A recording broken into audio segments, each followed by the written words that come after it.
Hey folks, it's Rob, and welcome back.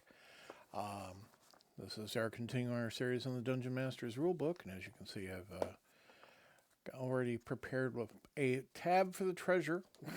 But last time we left off basically here, right? We have all of this going forward, but we just finished human, basically. So we're up to I, and in smallish print up here, we have insect. See bee, beetle, centipede, locust, or robber fly. Robber flies are actually kind of useful, um, but they'll be later. Probably, I don't expect this episode. Sorry. But we can move on to the trusty kobold, which is very conveniently formatted this way. Um, Armor class 7. They are half hit die, so they're basically roll a d8 and have it, minimum 1 hit point, obviously. Or just roll a d4, you know, whichever way you like to do it.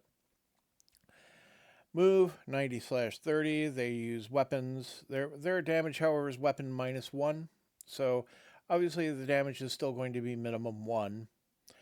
Number appearing 4 to 16. So or 6 to 60 in a lair. So you get a 44. Um, Save as normal man. Morale 6 or 8. That'll be that leader function again. Treasure type P for personal, J in the lair. Alignment chaotic. They are 5 XP each. You know, get them by the dozen basically. Um, now, so back in the day, kobolds were more doggish and not dragonish. And we're going to have the text of it right here. These small, evil, dog like men usually live underground. They have scaly, rust brown skin and no hair. They have well developed infravision with a 90-foot range. They prefer to attack by ambush. A kobold chieftain and 1 to 6 bodyguards live in the kobold lair. The chieftain has 9 hit points and fights as a 2-hit die monster. The bodyguards each have 6 hit points and fight as 1+1 hit die monsters. As long as the chieftain is alive, all kobolds with him have a morale of 8 rather than 6. Kobolds hate gnomes and will attack them on sight. Now, I would also say the king and his guards shouldn't have the -1 damage penalty, but that's me. You do you. Um, they're pretty straightforward, but they are little dog creatures, right? Somewhere along the way, we switched to dragon creatures for kobolds, but they're always kind of cravenly, cowardly, small demi-humans. Even though they're not actually small, they're just like human size, right? For purposes of our game, but so are dwarves, right? Living statue, that's a fun one. I like to use these from time to time. Always keep the players guessing with a living statue. They make good guardians for places, right? Uh, I used a couple uh, that were tasked with guarding an entrance to the further depths of a temple that I created. And they would allow anyone to pass who has a bracelet that was found on certain corpses elsewhere, but that was only if the players decided to wear them. Uh, which that part has not been encountered yet. I guess I shouldn't really. I mean, it's not like my wife's gonna watch this. So, living statue. We have 3 types in the base here. We have crystal, iron, and rock. Basic stone living statue. Crystal ones are AC 4, hit die 3, move 90/30. They get 2 attacks. Their damage is 1 to 6, 1 to 6. Number appearing will be 1 to 6, and their lair 1 to 6. Now, these aren't creatures per se, as opposed to definite enchanted monsters that were put there by somebody at some point or are on following instructions, right? So it's not like you're going to encounter Well, I mean, you can wake up your own mythos if you want to, but basically, my default setting for these are specifically placed, possibly by someone well in the past, but they don't like reproduce in the wild or anything like that. There's not like a nest of crystal living statues, right? Save as Fighter 3, Morale 11. Treasure type, none. Alignment, lawful. XP value, 35. The iron ones are AC2. Hit die 4 with an asterisk. They are 30 by 10, so much slower. 2 attacks, 1 to 8, 1 to 8, and special. 1 to 4 appearing. Save as Fighter 4. Again, Morale 11, no treasure. Neutral, 125 XP. And then for the rock ones, which just tend to look like regular statues for the most part, AC 4, hit dice 5 asterisk, 60 by 20, so faster in the iron but slower in the crystal. 2 attacks of 2 to 12 slash 2 to 12 each, right? That's a lot for this level of the game. 1 to 3 appear. Save as Fighter 11, Morale 11, no treasure. They are chaotic. They award 300 XP for defeat each. A living statue is an enchanted animated creature made by a powerful wizard. It appears to be a perfectly normal statue until it moves. A living statue may be any size or material. Living crystal, iron, and rock statues are given as examples, and the DM may create others. Living statues are not affected by sleep spells. I would also say probably not affected by charm spells. But it's not explicitly stated here. Up to you. The crystal. A crystal is a living statue. A living crystal statue is a life form made of crystals instead of flesh. It can look like a statue of anything, but often appears human. Iron. An living iron statue has a body which can absorb iron and steel. It takes normal damage when hit, but if a non-magical metal weapon is used, the attacker must make a saving throw versus spell, or the weapon will become stuck to the body of the living iron statue and may only be removed if the statue is killed. Think of that as kind of like magic magnet. Superconducting. Rock. A living rock statue has an outer crust of stone, but is filled with hot magma, fiery lava. When the creature attacks, it squirts the magma from its fingertips for 2 to 12 points of damage per hit. Just, right? Like I said, pretty rough to deal with. Not too bad. 3 hit dice, that's 3 to 24 hit points per statue, right? The 2 attacks can be rough, and 1 to 6 can be quite perilous, right? But overall, your party should be able to handle a couple crystal rock living statues, even early on. Although that AC4, do be wary of that. But Iron one, Rock one, those are real tough for your beginning players. But, maybe one as a boss for an area, guarding a lot of nice treasure. I mean, obviously they don't have any treasure of themselves, but not to say that they're not guarding a room. Lizard, giant. Now, these are just like animal type lizards, not like lizard men, which we'll get to, actually. We have the flavors of gecko, Draco, horned chameleon, and tuatara. Now, the gecko is AC5, the Draco is AC5, horned chameleon is AC2, and the tuatara is AC4. Gecko is 3 plus 1 hit die, Draco's 4 plus 2, horned chameleon's 5 asterisk, and tuatara is 6. They all move pretty quick, except for the tuatara, 120 by 40. The Draco has a special move, 150 by 50.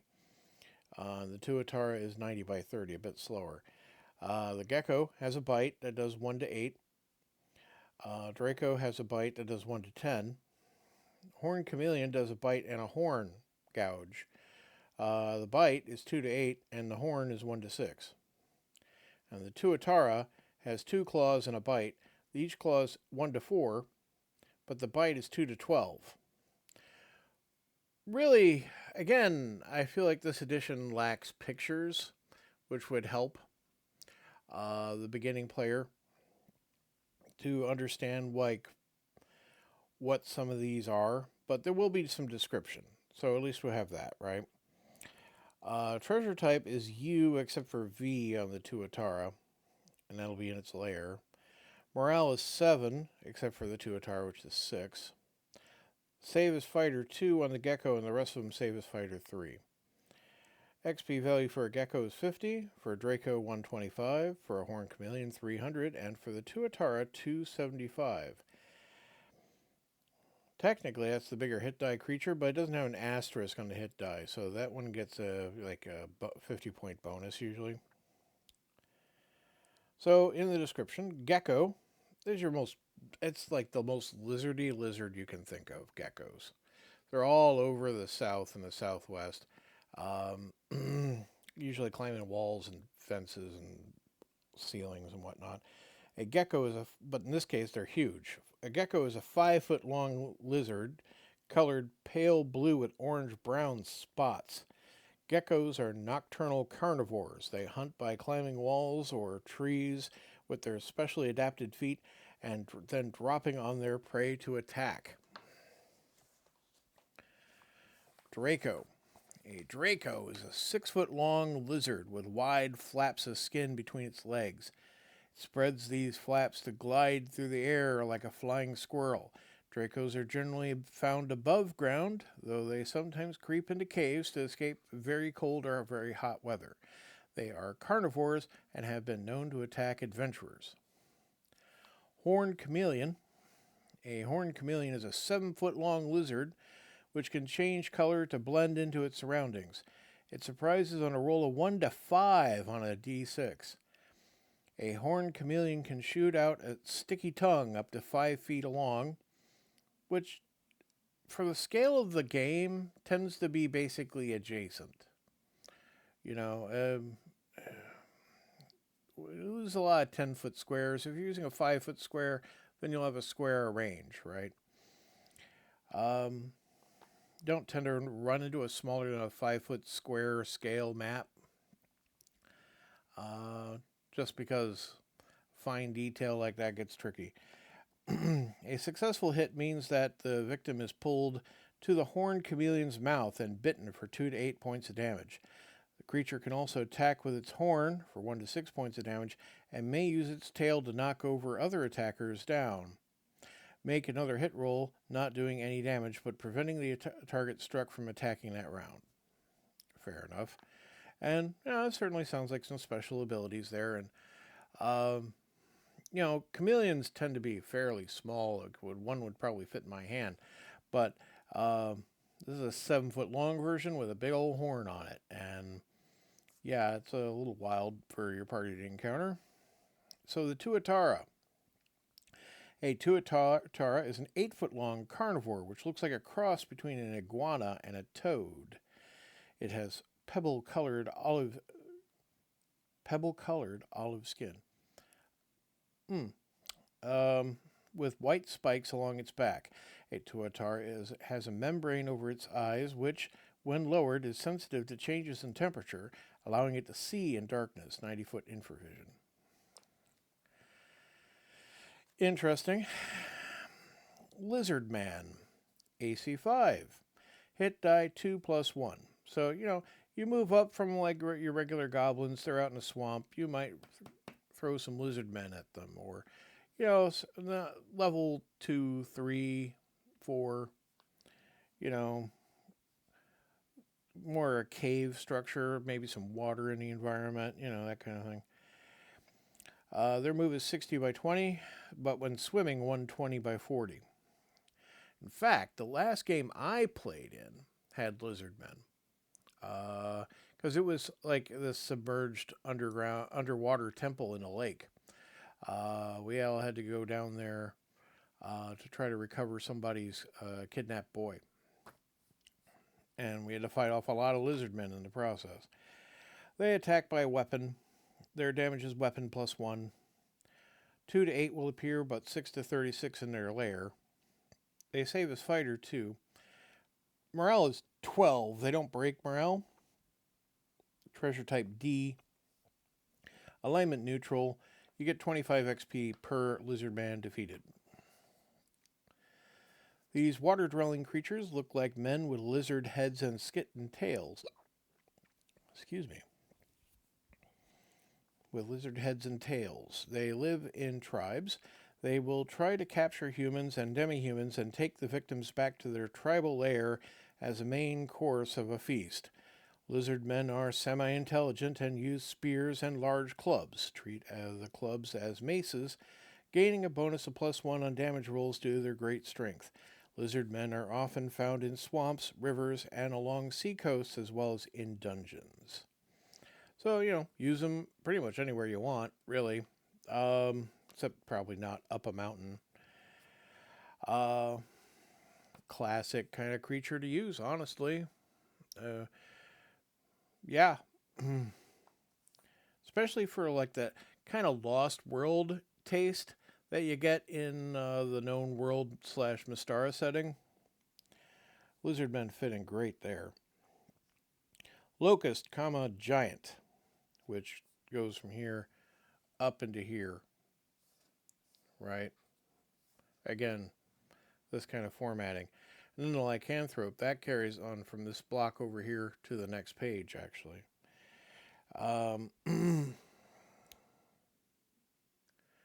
Now let's see here. Locust, giant. Armor class 4, hit dice 2 with 2 asterisks. Move 60 by 20 on the ground, flying 180 by 60. Nice and fast. They attack by a bite or 1 bump or spit. Damage 1 to 2, that'd be for the bite. 1 to 4 for the bump, or see below for the spit. Number appearing 2 to 20, however, none in a lair. Save as fighter 2, morale 5, so you can probably get him to run off. Treasure type nil, alignment neutral, 30 XP. So, moving to the description up here. Giant locusts are 2 to 3 foot long and live underground. They may be mistaken for statues, or might not be noticed at all until approached because of their stone gray color. They are herbivores and also eat fungus such as yellow mold and shriekers. They cannot be harmed by yellow mold or most poisons. Instead, by fighting, they usually flee by jumping away up to 60 feet. Unfortunately, they often become confused and may accidentally jump into a party, 50% chance per jump. If so, a victim is determined randomly and a hit roll is made. If the giant locust hits a character, the victim is battered for 1 to 4 points of damage. Locust then flies away. When frightened or attacked, giant locusts make a loud shrieking noise to warn their fellows. Please feel free to improvise that any way you see fit. This shriek has a 20% chance per round of attracting wandering monsters. If cornered, a giant locust will spit out a brown, gooey substance up to 10 feet. Target is treated as AC 9. A victim hit by a giant locust spittle must make a saving throw versus poison or be unable to do anything for 1 turn due to the awful smell. Now, 1 turn again is 10 minutes. So, that's going to be largely for the duration of a combat. After this time, the victim will be used to the smell, but any character approaching within 5 feet must also make the saving throw or suffer the same effects. This aroma will last until the spittle is washed off. Your party will only have so much water with them. If you're keeping track of that kind of thing, I would say that, you're going to use the contents of a water skin to clean off 1 suit of armor or outfit. The party depends on how mean you want to be and how much you're tracking the inventory, as it were. A stream would be handy to wash that off, or a font, fountain, something. Now the main event, Lycanthropes. Now, these can be fun. These can also be quite dangerous, but also a lot of the stronger ones can be negotiated with. So, because they're neutral and they're intelligent beings by and large. How to approach this? Let's see. I guess we're going to go through each one individually, and then we're going to go through the descriptions. So, first off, we have Were Rat. Were Rat is your cheapest bargain basement lycanthrope, and I like to use them in sewers, right, or in urban environments. They're AC 7, has 9 with the new symbol here. We have this cross. Now the cross is here. Armor class when in human form. So they're all AC 9, technically, except for the Werebear, which is 8 in human form. But keep in mind that they can use armor. They don't necessarily have to remain just in clothing or naked, right? Um, so a Were-Rat has 3 hit dice and an asterisk. Move is 120 by 40. The attack is bite or weapon. Now bite is going to be while in animal form, in this case the rat form. Number appearing 1 to 8 or 2 to 16 in their lair. They save as fighter 3. Morale is 8. Treasure type C in their lair. They are chaotic and are worth 50 XP. Werewolf, your classic lycanthrope, their wolf, werewolf, their wolf. AC 5, while a werewolf, while in wolf form, right? 4 hit dice with an asterisk. I think they're all asterisk because they're they're shapeshifters first off, but also there's a chance of causing lycanthropy. Werewolf moves 180 by 60, has a bite of 2 to 8. 1 to 6 will appear, or 2 to 12 in their lair. Play up the wolf aspect, I say.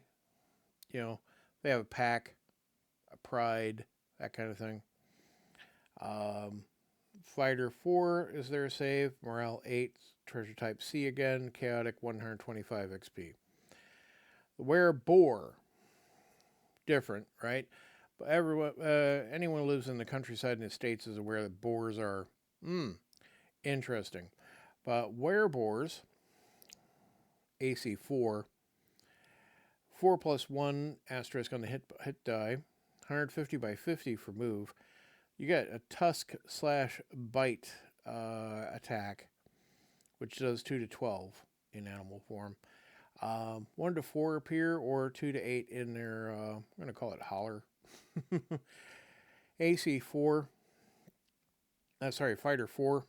They have morale 9, so a little more fears. Again, treasure type C, they are neutral. See, not necessarily chaotic, not necessarily evil, neutral. 200 XP for defeating. Were-Tiger, a little more exotic, a little more upscale. AC 3. 5 asterisk hit dice. 150 by 50 move. They get 2 claws and a bite while in animal form. That is 1 to 6 for each claw and 2 to 12 for the bite. 1 to 4 will appear either in the wild or in their lair. Classically tigers are kind of solitary, right? As are the bears, which are the next one. Save is Fighter 5, Morale 9, Treasure Type C. They are neutral, 300 XP. The Werebear, AC 2. And again, that's 8 when in human form, right? Just tough. Hit die 6 asterisk, move 120 by 40, 2 claws and a bite while in animal form. The claws are 2 to 8 each, and the bite is 2 to 16. Will literally tear apart pretty much any character you throw at it at this level. 1 to 4 appear again, kind of solitary. Save is Fighter 6. Morale is 10. And Treasure Type C, they are neutral, 500 XP. So, Let's get into it, right? First, we have some general items, and then on the next page, we'll have some actual description items for the various lycanthropes. Lycanthropes are humans who can change into beasts, or in the case of were-rats, beasts who can change into humans. They do not wear armor, since it would interfere with their shape changing. Any lycanthrope can summon 1 to 12 animals of its were type. Werebears may summon bears, werewolves may summon wolves, and so forth. We don't need to lay that out. You can figure that one out. Summon animals will arrive in 1 to 4 rounds. If a lycanthrope is hit by wolfsbane, which is something that's on the shopping list, if the character asks what's it for, it's for this very purpose, basically.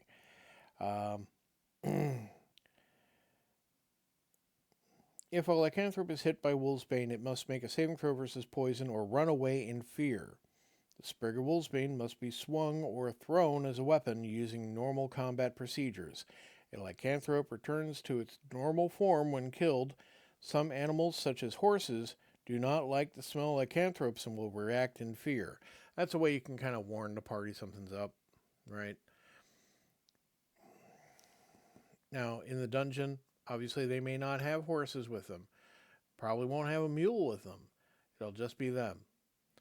But if there's a mysterious stranger that they run into out by the camp and the horses start going, then that's a clue something's up, right? Animal form. In animal form, a lycanthrope may only be harmed by magic weapons, silvered weapons, or magic spells. A lycanthrope cannot speak normal languages, though it can speak with normal animals of its were type. So it can, talk to rats or wolves, etc. Or giant rats, dire wolves. Human form. In human form, a lycanthrope often looks somewhat like its were form.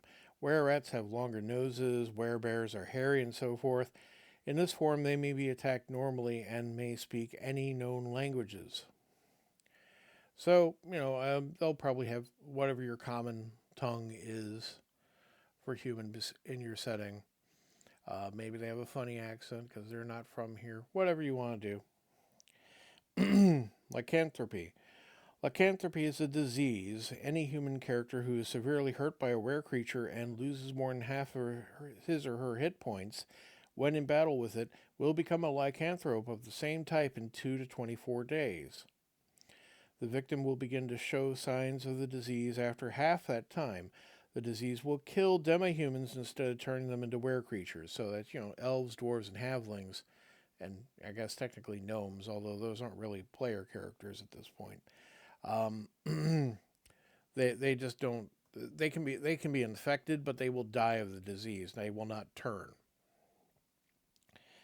It may only be cured by a high-level cleric that is 11th level or greater, as explained in the expert rules, who will do so for a suitable price or service. Any character who becomes a full were creature will become an NPC to be run by the DM only. There is a creature crucible that came out in this line, much later in this book came out, that does go into running player character were creatures. I don't have it. I keep looking for it in my, things I keep an eye out for when I'm shopping or bargain hunting, as it were. Because I could go into Noble Knight Games and just go buy a copy, or I could go to drivethrurpg.net and just buy a downloadable copy if I wanted to, but I want an actual physical vintage copy. So, and one, it's in reasonable order, but also I like getting a bargain, and it's kind of my secondary hobby of just looking through the thrift stores and seeing what I come across. Now, admittedly, that's going to be a bit of a unicorn to get, but we'll see. We'll see. It's always eBay. So here we get to the actual, different lycanthropes. Those are here, right? And then we move into, M with Medusas right here, which actually doesn't get that much, but it has just a little tidbit up here above one of the few monsters we've given a picture to, which I feel like, you know, you can we'll get into it. We'll get into it. But like I feel like you probably have an idea what this is. This wasn't probably necessary versus say like, the Tuatara, right? Like the Lycanthropes, we've all probably seen some horror movies, that kind of thing. At least werewolves, we have an idea what we're looking at, right? Were-rats. Were-rats are different from most lycanthropes. They are intelligent, can speak common in either form, and may use any weapon. A were-rat usually prefers to use man-sized rat form, but may become a full-size human. Were-rats are sneaky and often set ambushes, surprising on a roll of 1 to 4 on a d6. They summon giant rats to help them in battle. Only a were-rat's bite causes lycanthropy. So, if they defeat you with their swords, you're not going to get lycanthropy. But if they bite you, right? Don't let them chew on you. And again, note that these can talk common in animal form and human form. Werewolves. They're wolves. Sorry, probably the last time I'm going to do that joke. Sorry about that. These creatures are semi-intelligent and usually hunt in packs. Any group of 5 or more will have a leader with 30 hit points who attacks as a 5 hit die monster, adding +2 to damage rolls. Werewolves summon normal wolves to form large packs with them. Pretty straightforward. Not too sparkly, but, classic. This is 80. This is 83, right? There are no sparkly vampires at this point, and certainly none that are attached and bonded to your unborn baby. Wereboars. Wereboars are semi-intelligent and bad-tempered. In human form, they often seem to be berserkers and may act in the same way in battle, gaining +2 on hit rolls and fighting to the death. Wereboars summon normal boars to help them fight in battle. Were-tigers. These relatives of the great cats often act like them, being very curious but becoming dangerous when threatened. They are good swimmers and quiet trackers, surprising often 1 to 4 on a d6. They may summon any type of great cat that is in the area, preferring tigers. So, if there are no tigers in the area, they can summon mountain lions. That's not a problem. Werebears. Werebears are very intelligent, even in animal form. A werebear usually prefers to live alone or with bears. It might be friendly, however, if peacefully approached. In combat, werebears may hug for 2 to 16 points of damage, in addition to normal damage. That is from just like clawing and biting you. You basically get mauled. If both paws hit the same target on one round, that's when the hug happens, right? And you can do the further 2d8 damage to your target as you basically just die in a grizzly hug. Werebear may summon any type of bear in the area. Yeah, fortunately, usually I don't have. I've never encountered a werebear I've had to fight. Werewolf, definitely. And that's why maybe you bought that silver dagger while it was in the shop, right? Because again, you need to have magic or silver or wolfsbane to be able to do damage to these guys. Keep that in mind if you're going to throw any of these at your players, because they may not be equipped to deal with the challenge you're presenting. Medusa. Armor class 8, hit dice 4, 2 asterisks, move 90 by 30, attacks 1 snake bite and 1 special, damage 1 to 6 and poison, number appearing 1 to 3 or 1 to 4 on a layer, save as fighter 4 but see below, morale 8, treasure type V/F, so personal treasure is V but they'll have an F in their layer, alignment chaotic, XP value 175, so You remember, you probably have seen Clash of the Titans if you're into this kind of thing. Perseus has to go and defeat a Medusa. Well, the Medusa. There's not, right, in mythology, there is just the Medusa. It is not like a monster type of Medusae, right? Of just like, there's not like, it's not like a race of monsters. But in this version of the game, it is, right? Um, a Medusa looks like a human female with live snakes growing from her head instead of hair. The sight of a Medusa will turn a creature to stone unless the victim makes a saving throw versus turn to stone, or she will petrify herself. Anyone who tries to attack a Medusa without looking at her must subtract 4 from their hit roll, and the snakes may attack with a +2 bonus to their hit roll. A Medusa also gains +2 on all saving throws versus spells due to her magical nature. Medusae occasionally use weapons. So, if they're going to use a weapon, it's probably going to be something ranged, like a sling or a bow. But boy, I remember watching my Aunt Jean, the person who bought me my red box set. She took me to go see Clash of the Titans when it was in the theaters. I'm talking about the original one, not the remake. And oh, that was formative. I was like, I don't know, I was like 6, 7, something like that. I'd have to look up the exact date the movie came out. I think it was maybe 81, in which case I'd be like 7, probably. And I know it was kind of clunky and creaky, that bit with the mechanical owl, but boy, I love that mechanical owl. Ibid, yeah. But Medusa was freaky and creepy and oh, such a cool movie with all that Harryhausen stop animation footage. I'm gushing. Right. We're getting to time. So I'm gonna do the Minotaur, which no, I'm not gonna do the Minotaur. 37 minutes. We're just gonna quickly hit the treasure table because we had a couple entries there. We had F. I don't think we've covered. And with the kobold, it was P for personal treasure. So P is at the top of the chart over here. 3 to 24 copper. That's basically all there is there, right? And F over here, no chance of any copper. 10% chance of 2 to 20,000 silver. 20% chance 1 to 8,000 electrum. 45% chance 1 to 12,000 of gold.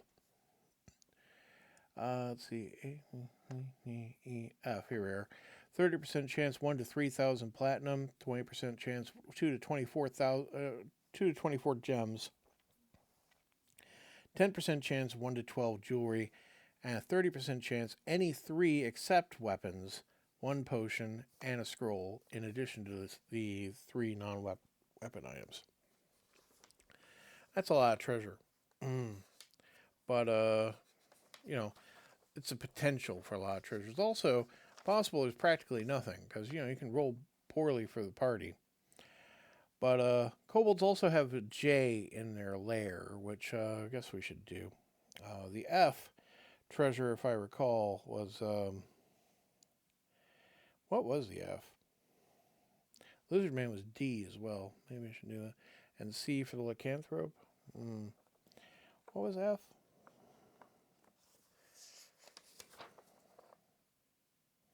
F was on the Medusa. Yeah, they're V for personal. That means they have 1 to 100 silver and 1 to 100. Well, 10% chance of 1 to 100 silver, 5% chance of 1 to 100 electrum, 10% chance 1 to 100 gold, 5% chance 1 to 100 platinum, 10% chance 1 to 4 jewelry, and 5% chance any one magic item. And if I suppose Medusa has a magic weapon, it will probably be using it.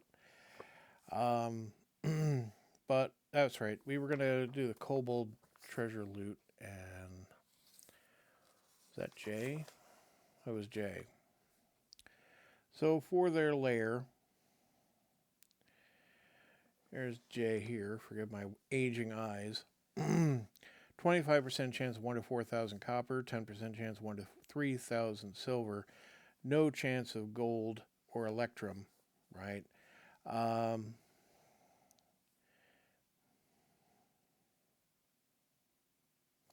and then no chance of anything else.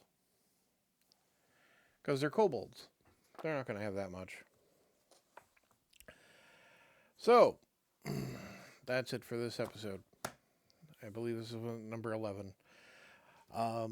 Thank you very much for your attention and time. I appreciate you spending the time here listening to me go on about this kind of stuff. Uh, you know, your likes, comments, and subscription are always appreciated and help the channel greatly. I don't ask often, but sometimes I feel I probably should just so I can give the whole thing a shot, right? See if we might be able to do a little more with the channel. Join us next time when we carry on with the M's. And, y'all have a great day. Goodbye.